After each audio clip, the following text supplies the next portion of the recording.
Le morning, les GG, tout sur les dessus de l'actu, les grandes gueules. Parlez beaucoup, mangez l'argent, voyagez beaucoup seulement, mais travaillez beaucoup, créez des choses, emploie des jeunes, non, non, non. Les dirigeants africains, les dirigeants sont comme ça. Les grandes gueules. Vendredi 6 avril, le plaisir de vous recevoir dans cette émission. Les GG, 3 possibilités pour interagir à nos sujets. GG au 837 si vous êtes abonné Orange, ou faites le 657 39 13 13, ou vous allez sur notre site internet www.espacefmguinée.info ou sur Twitter hashtag espace GG. Derrière, nous ferons le devoir de relayer vos réactions ici même dans cette émission et vos réactions qui vont défiler le soir à la télévision en bande défilante, en bande passante. Merci donc de nous écouter du côté de Zérékoré à travers notre média partenaire Zali FM Liberté, à Cancan, à Labé, mais aussi à Bokeh. Vous nous recevez sur place sur nos antennes régionales 99 et 99.7.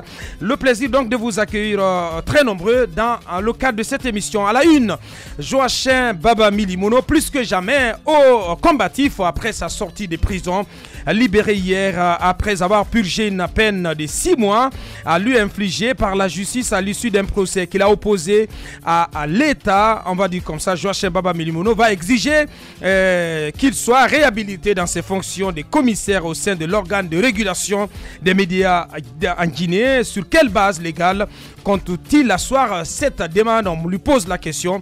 Le principal concerné, Joachim Baba Milimono, il va être en direct dans cette émission. Conséquence directe des consultations engagées avec ces derniers jours par le président de la République avec la classe politique guinéenne.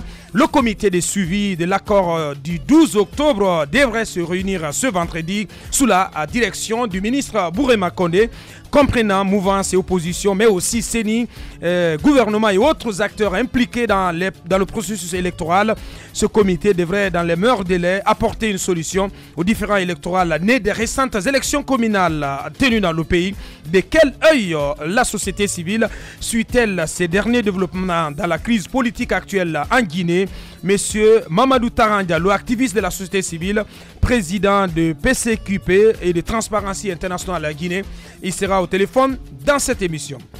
L'actualité nationale dominée par les tentatives donc de solutions pour une sortie de crise apaisée après les élections communales.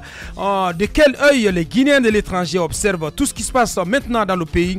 Le parti Nouvelle Génération pour le panafricanisme guinéen, NGPG, se fait entendre chez nous ce matin. Son président Alpha Kabiné Barrow, et il interviendra depuis les États-Unis dans cette émission. Et puis, problématique des enfants déshérités, une petite ONG de la place dépourvue de moyens tente tout de même depuis 2015 de prendre en charge quelques enfants de la rue dans la banlieue de Conakry. Toutefois, elle doit rendre une cour appartenant à un particulier qui servait de cadre d'accueil de ces enfants, d'où la nécessité désormais de lui trouver donc un cadre. Pas moins de 250 enfants de la rue sont concernés. Comment faire face à cette situation? Monsieur Ibrahima Seïkou Diallo, il est connu sous le nom de CIA Agency, fondateur de l'ONG Aide aux enfants déshérités, accompagné de M. Ibrahima Aminata Diallo. Lui, il est président de PJDD, la plateforme des jeunes leaders de l'Axe. Ils seront avec nous dans la deuxième partie de cette émission. Merci de rejoindre l'équipe. Mohamed Mara, bonjour. Bonjour Bassekou. Bonjour. Vos micros ne sont pas activés. Bonjour. Bonjour. Jacques Lewaleno, bonjour. Bonjour Abakar Diallo. Antoine Kourouma, bonjour. Bonjour. Pour commencer, Mohamed, cette décision de justice du côté de l'Abbé, donc qui ne passe pas du tout, la condamnation du préfet dans un bras de fer avec un homme d'affaires. Se doutait bien que l'exécutif n'allait pas du tout aimer la condamnation du préfet de l'Abbé. Vous savez très bien que le préfet de l'Abbé était poursuivi par un citoyen, un opérateur économique, pour une affaire domaniale à l'origine. Mais il s'est trouvé malheureusement que le préfet de l'Abbé s'était rendu coupable d'un délit en faisant arrêter, si vous voulez, injustement un citoyen sur son ordre, et il avait demandé aux gendarmes de le garder jusqu'à son retour, ce qui a été fait. Le monsieur a été séquestré ainsi pendant plusieurs jours. Maintenant, si vous voulez, il y a eu beaucoup de rebondissements dans le dossier, mais en fin de compte, le préfet a été reconnu quand même coupable du délit. Je crois qu'il a interjeté appel Mais il y a un gros problème aujourd'hui. C'est que hier, il est condamné à 1 an. Je crois 2 ans avec sursis. Avec sursis. Voilà, ça veut dire qu'il ne purge pas. Il ne va pas en prison. Mais en cas de récidive, il va purger l'intégralité de la peine. Alors, ce qui se passe, c'est que hier, j'apprends que, et j'ai vérifié encore l'information encore ce matin, c'est que l'inspecteur général des services judiciaires, M. Mamadou Salih Souaré, a tout simplement ordonné au président, pas au juge audiencier qui avait condamné le préfet, lui il s'appelle Boubacar Cham, le juge audiencier, mais il a convoqué tout simplement le premier président du tribunal de première instance de l'Abbé et le procureur justement de l'Abbé qui est un certain Zézé Biavogui. Donc les deux en ce moment sont à Conakry. Et tout simplement autour de cette décision. C'est cela qui a du mal à passer parce que il y a des précédents. C'est ce qui nous inquiète. Il y a des précédents, malheureusement. Je vous rappelle le cas de ce juge qui a été président de CACV dans la commune de Matoto en 2013. Et vous savez que le RPG Arc-en-Ciel avait perdu, notamment à l'uninominal, à la commune de Matoto, où c'est le député, je crois, Mohamed Ali Doumbouya de l'UFR qui avait été élu à l'époque. Le monsieur, il était président de chambre à la cour d'appel. Il a été tout simplement rétrogradé et balancé comme juge de paix à Koubia. Incroyable. Ça, c'est un cas. Vous vous rappelez également de l'arrestation d'une femme du côté de Cancan. Il n'y a pas très longtemps où on disait que tout le monde avait peur d'elle, ainsi de suite. Le monsieur qui l'avait poursuivi a été tout simplement muté à Kindia. Donc, il y a beaucoup d'exemples de cette nature. La question qui se pose, j'aurais par exemple compris que, par exemple, on demande même qu'on puisse, par exemple, poser des questions, notamment au parquet, j'aurais pu comprendre. Mais convoquer un président, un juge, disons, par rapport à une décision judiciaire, je me dis qu'on est mal barré en Guinée. Et ça, c'est d'autant plus grave que ce type, la dernière fois, mon édito était intitulé « La caporalisation des institutions continues ». On est en plein là-dedans. Tout à l'heure, vous allez parler de la HAC. Vous verrez que le problème de la HAC est très simple, mais la solution sera difficile à être trouvée parce que l'institution vers laquelle on doit se tourner, elle-même est gangrénée par une crise qui ne finit pas. Il y a une autre institution, l'INIDH, où hier le président lui-même a entériné un hold-up, mais incroyable. Finalement, on se demande, on est dans quel pays? C'est qui est en train de se passer? Où va la Guinée? Il faut faire très attention parce qu'on est en train de montrer réellement à la population qu'on n'a pas de limite et qu'on a de respect finalement pour rien. Or, à cette allure, il y aura un moment, il n'y aura plus de fusibles et il n'y aura plus de zone tampon. Il faut faire très attention avec ce type d'attitude. Merci Mohamed. Ça vous inspire quoi, Basekou? Apparemment, il n'est pas permis de faire condamner un préfet. C'est pas chose dont peut se permettre n'importe qui. Non, mais ça veut dire tout simplement que les juges en Guinée ne sont pas indépendants. Ceux qui rendent les décisions de justice dans ce pays-là n'ont pas leur indépendance. Et quand il s'agit de simples citoyens interpellés, jugés pour des faits de corruption, de détournement, pour des faits criminels, eh bien en ce moment il n'y a pas de problème. Même si la décision qui a été rendue peut faire polémique dans la cité, eh bien on ferme les yeux sur ça. Comment l'inspecteur des services judiciaires peut interpeller le premier président du tribunal de première instance de l'Abbé.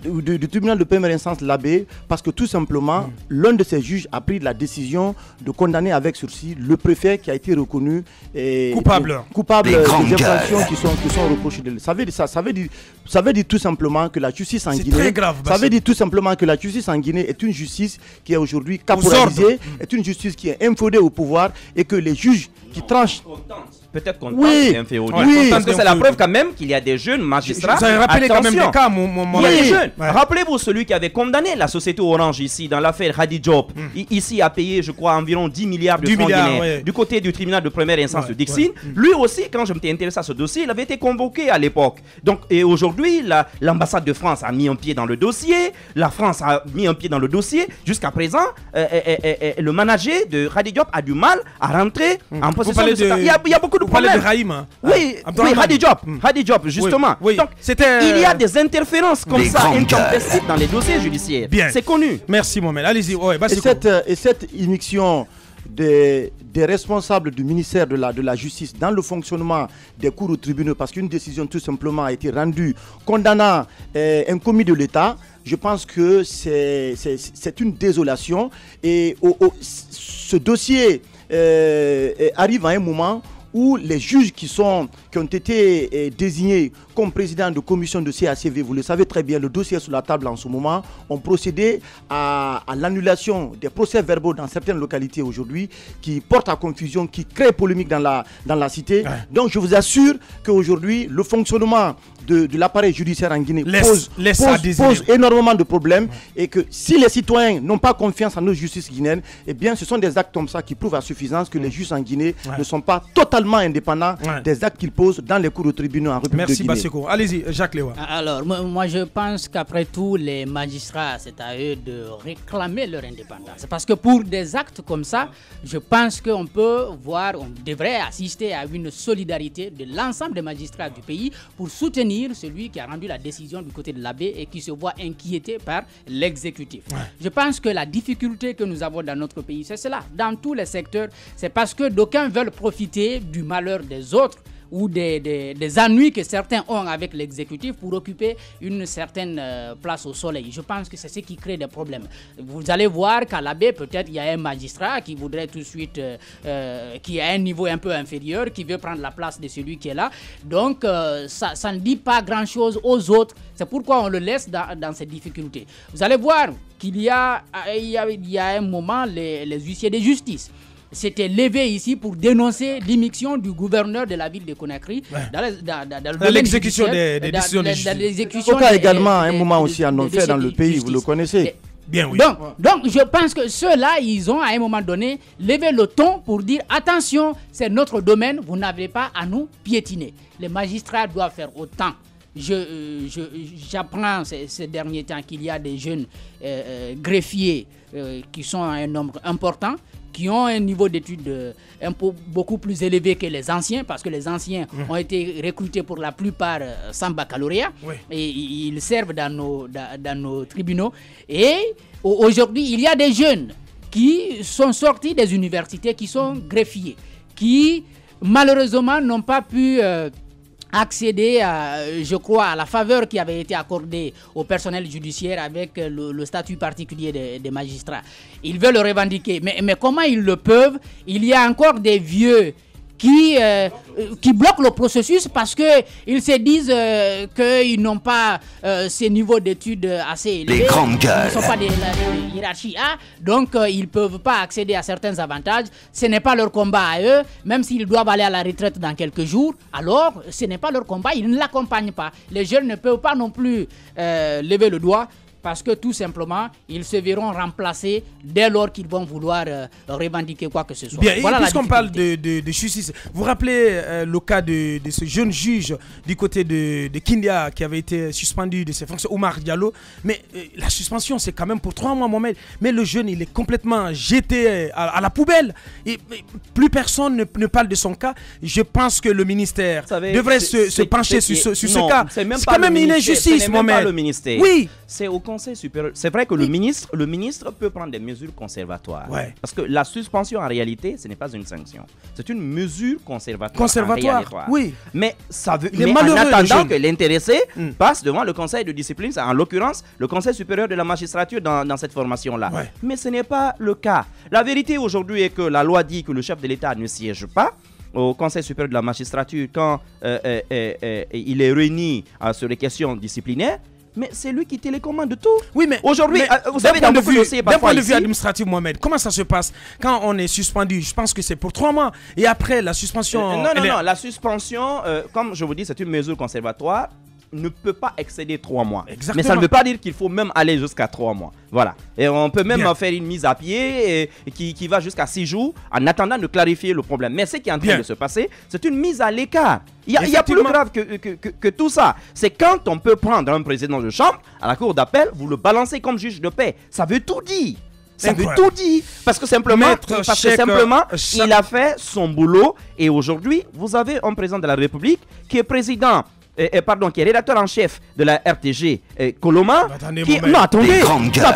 qui est président de la haute autorité de la communication, parce que c'est une militante du RPG quand même, c'est avéré, qui trône au-dessus de cette institution, qui est ministre de la Justice, qui est ministre de la Défense, qui est ministre de tout dans le pays, c'est quand même grave. Merci. Eh bien, Maître Cheikh Sako, donc, il devrait en tout cas se réveiller un peu. Allez-y, Antoine, on parle à présent de l'INIDH, le nouveau bureau confirmé par décret présidentiel. L'INIDH, oui, mais que vaut aujourd'hui la voix de Cheikh Sako? Cheikh Sako qui, apparemment, malgré ses prises de bec avec quelques leaders politiques, n'a rien pu faire. On se rappelle tous de ses prises de bec avec Ousmane Gawal, qui a menacé, mais derrière, rien du tout. Avec Faya Milimono récemment, et avec le cas Abakar Souma, on a vu ces menaces à la télévision, mais derrière, rien du tout. Et donc, j'estime que le Cheikh Sako qu'on a connu au départ, qui se faisait peur aujourd'hui, sa voix ne vaut rien du tout. Et donc, c'est le constat malheureux que nous faisons. Parlons du cas de l'INIDH. Moi, à partir de maintenant, j'enlève le terme indépendant. J'appelle cette institution nationale des défenses des droits de l'homme. Simplement, j'enlève le terme indépendance. Parce qu'on regarde la façon dont la présidence agit aujourd'hui. On se rappelle tous... on va tout simplement dire institution nationale liée à la présidence pour la défense des droits humains. Voilà, je crois que le terme... on peut désormais l'appeler ainsi. Alors, lorsque le président, parce qu'on se rappelle tous que c'est la présidence qui a pris un décret pour convoquer la plénière pour l'élection du bureau, ce qui pour moi n'est pas normal. Et après cette élection, mais on voit la précipitation avec laquelle la présidence confirme le bureau malgré la polémique. Il y a une polémique qui ne dit pas son nom. Beaucoup de spécialistes du droit estiment qu'il y a eu violation grave de la loi qui régit cette institution. Alors, Ali Diaby, qui est reconnu comme étant un professeur de droit, qui est qualifié, qui est apprécié par beaucoup, mais on constate qu'il se plaît bien dans cette polémique. Il joue les troubles faits. D'abord à la Cour constitutionnelle, il a joué les troubles faits. Il revient à l'INIDH pour encore une fois jouer les mêmes rôles. On se rappelle tous qu'il n'avait pas...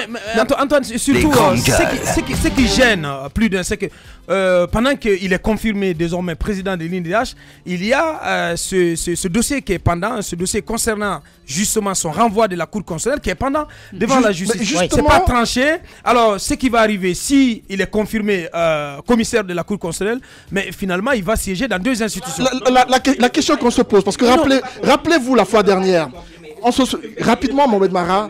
S'il te plaît, Antoine, il va nous éclairer. De donner l'occasion. En fait, si vous avez bien compris, l'exécutif vient de donner des directives. À travers ce décret, ce sont des directives qui ont été données à la justice pour dire vous ne pouvez pas trancher, en sa défaveur. C'est ça, en réalité, l'ordre qui a été donné là. Et l'autre côté, n'oubliez pas, Ali Diaby a contesté son départ de la Cour constitutionnelle je parle de cela. Dans un document, dans un procès verbal qui est sur le bureau du chef de l'État. Ça veut dire que lui-même se considère comme, si vous voulez, membre de la Cour constitutionnelle. Tout à fait. Alors que la loi 006 relative à la Cour constitutionnelle en son article 11 dit qu'il ne peut pas cumuler des fonctions. La loi 008 qui régit l'INIDH en son article 31, mais aussi en son article 8, disent également qu'il ne peut pas cumuler les fonctions. Mais le plus grave, c'est que c'est la Constitution elle-même, en son article 104, qui dit que ce n'est pas possible. Mais qu'est-ce qu'on fait? Je vous rappelle que c'est le deuxième hold-up. Moi, je suis gêné parce que Ali Diaby, pour moi, c'était une lumière. Vous n'avez aucune idée parce que moi, j'ai été son étudiant. Oui, je sais de quoi je parle. J'ai appris beaucoup de choses sur son compte. J'ai rencontré beaucoup d'étudiants de ce tome. Il est entré à la Cour constitutionnelle par effraction. Il n'avait pas 40 ans, alors que la Constitution est claire. Il fallait avoir 40 ans et il fallait avoir 20 années d'expérience, justement, dans le corps, notamment enseignant auquel il appartenait. Il est entré par effraction en violant les deux dispositions de la Constitution. Mais c'est plus que ça, ce que vous oubliez. La loi dit que quand vous arrivez à la Cour constitutionnelle, automatiquement, vous occupez le rang le plus élevé de votre corps d'origine. Ça veut dire qu'Alia a bénéficié de toutes les largesses de la République. Mais ça ne suffit pas. Pour tuer la fronde au sein de l'INIDH et se débarrasser de Mamadi Kaba, devenu gênant pour la République, on le parachute là-bas. Et en même temps, qu'est-ce qu'il fait? c'est une trahison, notamment des autres sages de la Cour constitutionnelle qui, eux, en ce moment, étaient en train de contester ce même tirage. Ça veut dire que de l'autre côté, ça veut dire que dans les deux institutions, ils tuent la dynamique qui consiste à défendre le droit. Aujourd'hui, Alia a accepté de se mettre au service d'un exécutif qui est tout simplement en train de biaiser le droit, qui est en train de tuer le droit, l'état démocratique dans notre pays. C'est triste, merci Mohamed. Allez-y Antoine. La question qu'il faut se poser, c'est pourquoi justement Ali Diaby? Pourquoi est-ce que c'est Ali Diaby aujourd'hui se sent fort? Il se sent fort de quoi justement? Et qu'est-ce qui fait qu'aujourd'hui il tient tête à autant de personnes? Alors, on se rappelle, Mohamed l'a rappelé tout à l'heure par rapport au fait qu'il soit rentré par effraction à la Cour constitutionnelle, mais on apprend que c'est le président qui lui a demandé de rester là. C'est le président qui le soutient parce qu'il venait à la Cour pour remplacer Khalifa Sall, ce qui n'a pas été possible. On se souvient tous des fronts qui ont été menés au sein de la Cour. On a accusé Khalifa Sall de détournement d'argent par rapport à un transport qui a été remis à Sékou Touré. C'était encore lui, Ali Diaby. Il y a eu beaucoup de frondes contre Khalifa Sall, mais ça n'a pas marché. Alors, on prend Ali Diaby, on lui dit... Le parachute. Puisque là-bas, ça n'a pas marché, reviens, je t'envoie quelque part d'autre, va à l'INDH, va, il y a une mission à faire pour toi. Alors, qu'est-ce qu'il va faire? Parce qu'on voulait se débarrasser de Mamadi Kaba. Il va jouer. Oh là là. Non, pas du tout, Mamadi Kaba n'est pas indemne dans cette histoire. Oui. Parce que pour moi, Mamadi Kaba aurait pu remplacer Ali Diaby lorsque celui-ci a été envoyé à la Cour. Mais ça n'a pas été le cas. À l'époque, lorsque les deux membres de l'INDH ont été envoyés à la Cour, un seul a été remplacé, Ahmed Tidiane Kaba a été remplacé par Moussa Diallo. Alors, lorsque celui-ci a été remplacé, le poste de Ali Diaby est resté vacant. Pourquoi justement? Pourquoi est-ce que l'un a été remplacé par l'autre? C'était pour jouer, c'était justement par rapport à cette histoire. Donc vous pensez que Mamadi Kaba est complice? Il n'est pas indemne dans cette histoire. Mamadi Kaba a joué un rôle, parce que pour moi, il aurait pu jouer son rôle de président. C'est grave ce que tu dis, Antoine. Mais attendez, les grandes gueules. J'ai dit qu'il n'est pas indemne, parce qu'il aurait pu jouer son rôle de président en remplaçant Ali Diaby. Pourquoi est-ce qu'il ne l'a pas fait? Bien. C'est la grosse question qu'il faut se poser. Merci. Allez-y. La question, elle est pertinente et c'est là que je voulais en venir. Parce qu'ils ont attendu que le président ait raison. C'est-à-dire que depuis février, on nous a dit que ce congrès devrait être convoqué. Le mandat a pris fin, donc l'INDH devrait prendre le devant. Mais l'INDH s'est laissé prendre au piège par le chef de l'État qui a eu donc l'occasion de faire ce jeu-là. Je vais vous dire quelque chose, parce que souvent, regardez toutes nos institutions. Partout, vous verrez que ce sont les envoyés de l'exécutif qui sont à la tête. Généralement, à l'INDH, c'est Kaba, il a été envoyé par l'exécutif.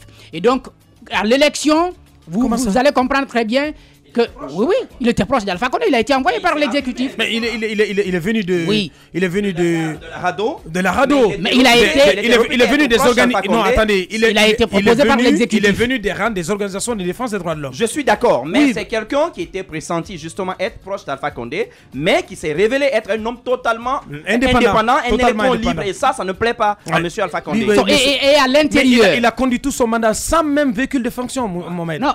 Le malheureux. Moi, je pense qu'il a été très présent. En tout cas, sur les questions des droits de l'homme. Mon problème n'est pas à ce niveau. Ouais, c'est que désormais, il faut se dire que ça n'est fini pour l'INDH. Ça n'est fini pour l'INDH. Mais c'est pas aujourd'hui que c'est fini. Parce que cette institution, en réalité, n'a véritablement pas bien fonctionné. Il y a eu toujours des problèmes qui ont été soulevés et il n'y a pas eu de solution. Tout ce qui est en train de se passer, c'est parce qu'il y a des Guinéens. Il y a des Guinéens qui sont aussi prêts pour accompagner l'exécutif à violer les lois. Parce qu'à l'intérieur, il n'y a pas de résistance. On ne résiste pas. Merci. Allez-y, Basseko. Yassine Diallo. Oui. Le doyen Yassine Diallo, on n'en entend pas du tout. Yassine, qui était candidat à cette élection pour la présidence, par après, il s'est retracté. Il s'est désisté à la dernière minute. C'était déjà fait. Poste vice-président, parce que là se trouve son intérêt aujourd'hui. Yassine, il est tranquille. Le doyen, on ne l'entend plus. Le doyen Yassine, si vous êtes là, pardon, parlez un peu parce que vous avez un rôle à jouer dans cette histoire. Voilà. Antoine, qui n'épargne personne, voilà. Oui, Abouakar, on devrait se poser cette question. Ouais. La caporalisation, de nos institutions, l'affaiblissement des institutions républicaines profite à qui dans ce pays-là? Bon, mais la question ne se pose même pas. Non, justement, attendez. Ouais. Pourquoi je pose cette question? Parce que les institutions de la République qui doivent être mises en place au regard de la Constitution aujourd'hui sont la plupart dans la tourmente. Si vous commencez par la HAC, la HAC, on va dire, qui est une institution qui a été totalement affaiblie, ce sont les mêmes problèmes aujourd'hui qui persistent au niveau de la HAC. Après, il y a eu qu'on appelle la Cour des comptes, vous le savez très bien, ce qui se passe du côté de la Cour des comptes. Ensuite, on a les difficultés aujourd'hui de mettre en place la Haute Cour de justice, qui est une institution républicaine, qui est censée en tout cas juger le président de la République et puis certains ministres de la République pour détournement de fonds. Cette institution, on a tout fait pour qu'on puisse mettre en place cette institution-là difficilement. Après, c'est la Cour constitutionnelle également qui est aujourd'hui dans cette pagaille-là. Maintenant, c'est l'INIDH aujourd'hui qui se trouve aujourd'hui dans cette contestation-là. Je crois qu'il n'y a pas une volonté politique. Je vous assure qu'il n'y a aucune volonté politique de rendre nos institutions républicaines fortes. Parce que tout simplement, en rendant ces institutions républicaines très fortes, vous le savez très bien, ce qui va suivre pour la suite. Donc aujourd'hui, moi je ne suis pas étonné de cette cacophonie, de cette pagaille-là aujourd'hui qu'on a instaurée du côté de l'UNIDH. Mais à mon avis, le président de la République devrait beaucoup faire attention en ce qui concerne aujourd'hui l'affaiblissement de nos institutions républicaines. Merci Bassego. Les bus de la Sotragui qui sont en train d'être découpés, est-ce que vous êtes au courant? Découpés, morcelés pour être vendus à l'extérieur. Sinon, ce n'est pas nouveau. Je ne sais pas si. Mais une dizaine de bus déjà cannibalisés, c'est très grave. Et le colonel Moussa Tchegoro qui a procédé à des arrestations avant-hier. Oui. Attendez, vous me faites rire. Écoutez, à chaque régime ici, c'est commerçant des ferrailles. Hier, ils étaient en train d'accuser Selou Dalen Diallo d'avoir démantelé les rails, cela, ils ont tout fait pour le salir, sauf qu'ils n'ont jamais démontré que le monsieur a exporté 1 mètre de rails en Guinée. Mais aujourd'hui, quand même, qui a installé la Sotragui, qui a importé les bus, mais tout ça au frais du contribuable guinéen, qui est en train de le découper? Où est-ce qu'on vend la ferraille? Quel est le marché, quel est le nom du marché de la ferraille? Je ne vais pas le dire parce que un ressortissant indien est parmi les personnes arrêtées par les services du colonel Moussa Tchegoro. La suite dans un instant. Véritable success story de la radio Espace Guinée, les Grandes Gueules, détentrices des meilleurs scores radio en Guinée, de la meilleure émission talk show, a donné le créneau horaire du départ au bureau et du retour à la maison, récoltant depuis des années consécutives le titre d'émission la plus écoutée en Guinée, toutes catégories confondues. Un grand total de plus de 5 millions d'auditeurs ont été fidèles au talk show Les GG, diffusé jour après jour sur toutes les stations du réseau Adafo Média de 9h à 10h30, un exploit qui restera longtemps dans les annales de la bande FM en Guinée.